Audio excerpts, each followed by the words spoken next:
Guys, welcome back. Look, I'm gonna cut everything short. I'm gonna get straight to the point. I just got back from the cinema to see 28 years later, The Bone Temple. And I'm gonna be honest with you guys, I'm not sure how I feel about it. Now, I was very unsure with the first one, the first return to the 28 day, 28 year, week, month franchise, whatever. I was looking forward to it. And you know, to me, I understand that the first iteration of the first film was more so a coming of age story for the main character Spike, and that's beautiful. You know, you can see how, you know, in 28 years humans or humanity has become complacent with the threat of the infected, and you know, complacent to such a degree, complacent to a point where in the opening scenes, Spike's daddy, I can't remember his name, he almost gets killed because he wasn't paying attention to the big one, the big. I don't mean Samson big. I mean the obese ones. Anyways, if you can see like some red spots in there, don't pay any attention to that. It's not blood. It's I had some food earlier and I got a bit dirty. Anyway, so the first part one, 28 years later, coming of age story. The infected are evolving, you know, giving birth and all this shit. And I enjoyed that a lot more than I did Bone Temple. Now, let me tell you why. 28 years later, part one, this is what I'm calling it now. It still sticks to the idea of humanity being extremely hopeless against the infected. I wouldn't say humanity. Britain is hopeless at the moment. They've lost the war. The majority of them, well, people are hiding, right? But like Spike's family or Spike's lot, they're on an island, shut off, sectioned. The infected have the lay of the land, right? They're all in the island as is, Great Britain. They're all in it. But they were infected there. Bone Temple, I don't know, I think I counted like 7 infected. And I'm not sure I like the direction that the franchise is going in now. Like it's still meant to be a horror at the end of the day. Horror thriller horror. It's meant to get your heart pumping, your adrenaline going. You want to feel something coming out of that theater akin to fear. The fear of a possible infected apocalypse, zombie apocalypse, because that's what we go to see these films for, is to feel that fear. Because, you know, chemical warfare could happen. IRL. That's what I think anyway. That's what I think. Right? But Bone Temple, there aren't that very many zombies. Like I said, there's like 5 zombies. And really, it doesn't even focus on those. It focuses on Elephant Cock Samson and his new pal, Voldemort. Now, granted, I think it was phenomenal. Them two building a relationship was amazing. It was beautiful. Beautiful to see Dr. Keller, aka Voldemort. His herbology skills, A1.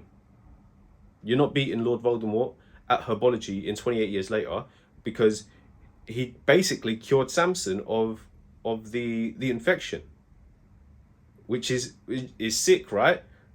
But then you think, but then what is the point?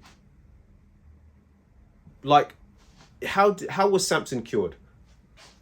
Voldemort shot Samson up with morphine on numerous occasions, and then he added, he basically was treating psychosis, I think, is what he did. So somehow he made Samson swallow like 8 pills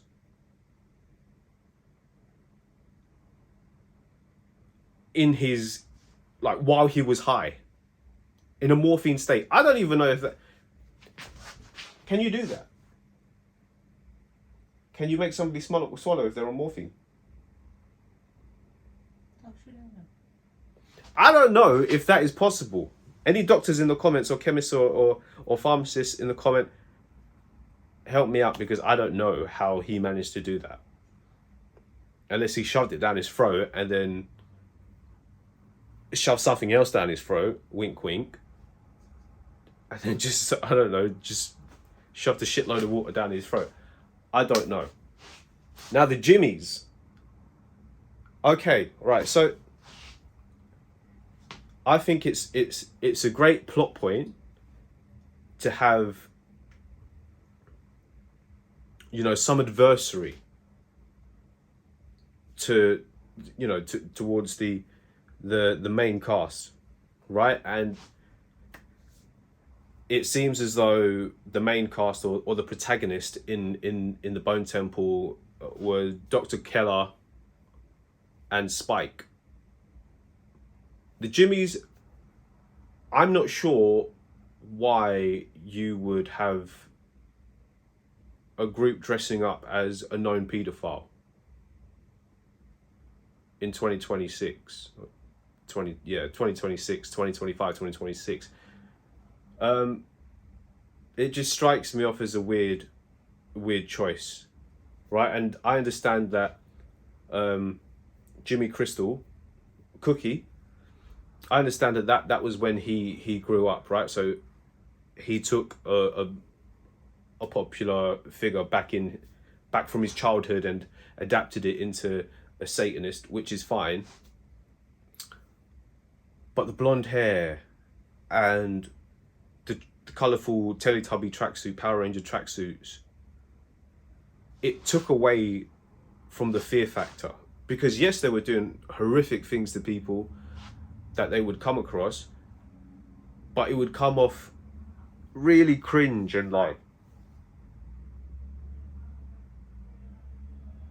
it wasn't scary, maybe because of the visuals. And don't get me wrong, the film is shot beautifully, but I felt no fear with the Jimmies. They just look like a bunch of chavs. Do you know what I mean? You would go to your local shopping centre, and that's what you would see, and you would spit at the ground. You wouldn't fucking quiver up in fear. Like you think, oh my god, what a fucking annoyance. I've got to deal with this shit. And it was exactly the same watching them on the big screen. Just, I don't know, man. And like, look, I understand that, you know, the films nowadays, you know, they aim big, right? They aim to make money, and they aim for awards, and that's all well and good, and that is amazing. But if I go to the cinema and pay £15 and think, oh my gosh, I'm gonna go see a horror, I'm gonna go see some zombies or some infected people run around causing chaos, you know, that's kind of what I want. And you can shun me for being a little bit basic, but that's a 28-year franchise to me. That is what I expect. I don't expect an art piece. Do you know what I mean? And don't get me wrong, there is a lot of symbolism in the film. Like, I think Dr. Keller, he went back into the train from the last film. He dragged out a body, I think it was Samson's mate. He dragged out her body, and he did Dr. Keller stuff, and, you know, got her bones and then put it on her on his bone shrines and shit. And then a moth landed on her pelvic bone, and I'm sure that is meant to represent like life and death and change and rebirth and all this good stuff. And then Samson, after he had been drugged up by Dr. Keller without consent, that's kind of fucked up, Dr. K. He got drugged up, and then he was slowly coming down from the rage virus, and he slipped on a loincloth to hide his dong. And you know, again, that is him regaining his decency, which was just beautiful. And he ate from a blackberry bush, you know, so it's almost like Garden of Eden-esque, which is fantastic. And it's beautiful. And yeah, I can see this film being a work of art in its direction. But like I said, I didn't come for art. If I wanted art, I'd go to a fucking museum, an art museum. I'd look at art. I wanted to see some fucking zombies go crazy. Do you know what I mean? I wanted to see the Jimmies. I would much prefer the Jimmies look like something out of... If the Jimmies had dressed like everybody else on Spike's Island and was causing chaos, and that was the reason for the film, like trying to get Spike away from the Jimmies, or Spike growing up with the Jimmies and then getting indoctrinated into the Jimmies gang and becoming more like the Jimmies, I would have been like, oh shit, fair enough. Like, this film is taking it somewhere. But we barely saw Spike. At the end of it, it seemed as though Spike had regressed back into a child. Because remember, at the end of the last film, Spike was on his own and he seemed to be doing real good. He seemed to be doing fine on his own until he got abducted by the Jimmies. And I was just lost. So it was like, it was almost a pointless film. Because, you know, I didn't know what direction it was taken in. Okay, if Dr. Keller had noticed that the drugs were working, and on his deathbed he noticed that Samson was all right, like he wasn't rage filled anymore, and you know, Samson carried him up beautifully and peacefully as if he was carrying his savior.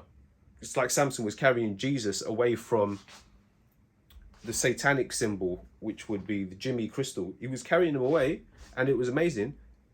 But Dr. Keller's dead. Or he's implied to be dead. So what was the point in having Dr. Keller figure out that these infected can be cured and then just killing them off?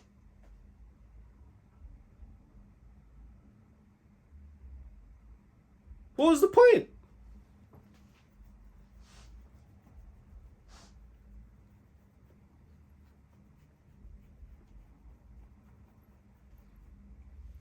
And so at the end we see our good old Cillian Murphy, and he's back. He's got a daughter. And it's always good to see Cillian Murphy on the big screen. Fantastic actor. And so, you know, I'm assuming the next film, he's going to be more involved. But then where'd you take it then? Like, what's going to happen?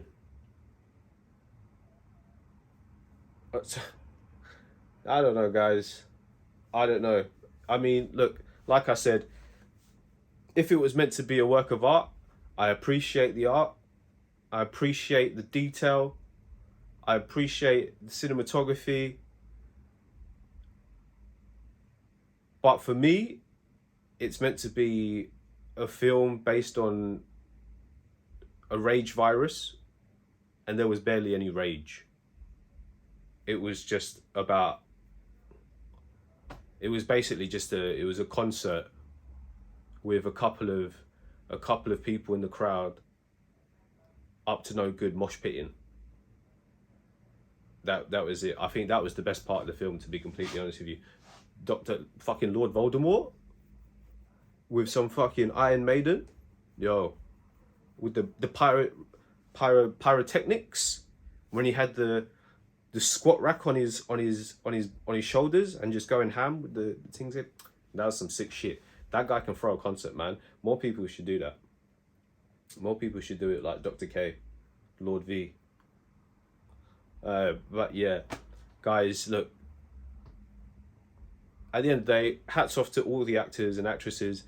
They all were amazing, right? Cookie and Dr. Keller, the interaction that they had, where the most humane person and almost I think the most understanding, most loving person in the film, Lord Voldemort, and his counterpart, the evil, sadistic